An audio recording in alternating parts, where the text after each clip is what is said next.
Hey Patreon friends, it's Stephanie. I'm sorry I'm a bit behind with the end of this season, but I just wanted to hop on and talk a little more about what I'm thinking for December in terms of workshop theme.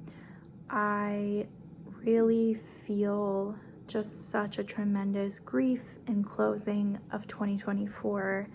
And I know that with the new year, many of us are feeling that same sense of grieving.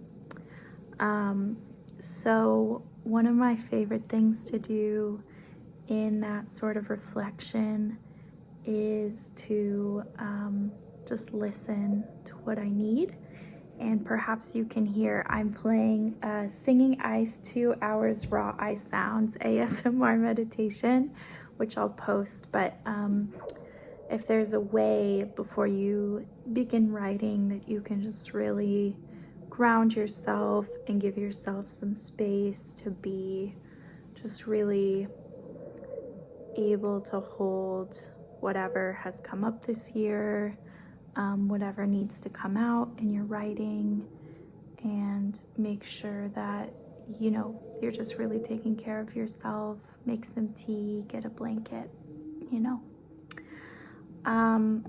so I will post some questions throughout the Patreon page. I'll post those after I post this video. But one of the ways that I was able to reflect on the end of the year this year was to do a writing prompt in which I actually used ChatGPT. And that's a big deal because I do not like ChatGPT. I don't agree with it. But it's also still a tool. And I fed it writing for it to reflect back to me what the writing was saying. So I did some journaling, and the journaling became a letter to someone I really care about. And the letter became an erasure poem, and the erasure poem became a backwards erasure poem. I rearranged it, and I started at the end, and I posted the end as the beginning, which is something I learned from Natalie Diaz at Naropa. She did that, and it's so simple and so beautiful. It's not hard to make something great like that. And then I had fed the original letter into ChatGPT, and then it told me, like in a very meta way, how the letter came across, which I did send to the recipient of the relationship. And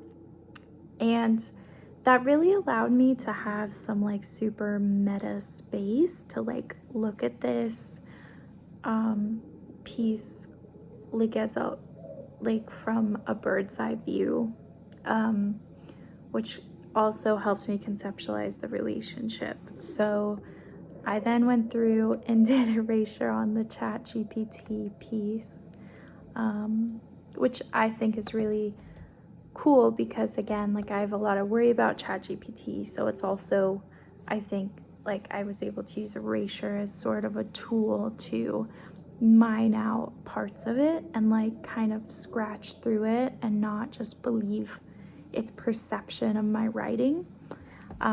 So if you want to, use a tool like that, challenge yourself, totally do it. If not, that's okay too. I also wonder what it would look like to have like a friend read the letter and then reflect back to me, or a therapist even to read the letter. I think having that space for reflection and experimentation is super potent for me right now, and I hope that, you feel it for you as well. So I went through and erased the ChatGPT, and in the erasure, I really found the writer.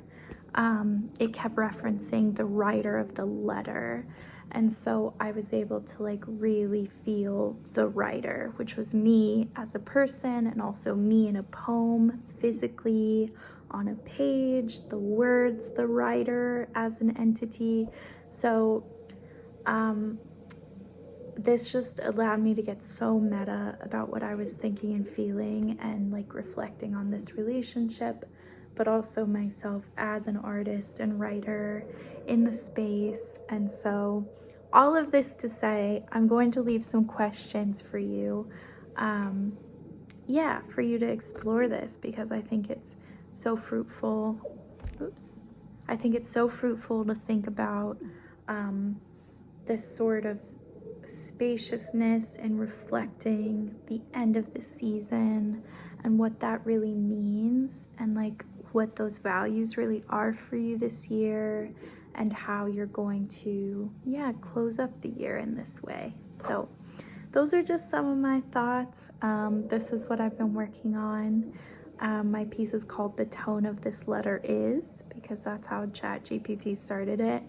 And again, I think the main takeaways are just like grounding yourself before making art, because this year is full of grief. You know, this season is full of grief. In the Western Hemisphere with the winter, it's just, it can be really brutal sometimes. And if you're on the other side of the world, you know, like how are you sitting in your seasons? So grounding, and then experimentation, opening up a tool or having some sort of reflection space that you can look at a work from a new angle, from a bird's eye view, like hover above the writing. After you create it, again, I made mine just like journaling. It turned into a letter. I sent the letter. I put the letter in ChatGPT. It became this whole saga. I did erasure with the letter. So get to the writing piece. I can leave a question or prompt, but really I'm more curious about how you're sitting with the work and then yourself within that work. If it's fiction, like where are you in your story? If it's an essay or you did research on something, like why that topic, where are you in the research? And if it's poetry, yeah, where are you in the poem? Are you the white space? Are you the word? So those are just some ideas. Yeah, end of the year, it's just really all coming at me in that way. So I hope you're all resting and taking care. Happy whatever you celebrate, if you do. And I just wish you, yeah, a great writing journey this month. Thanks.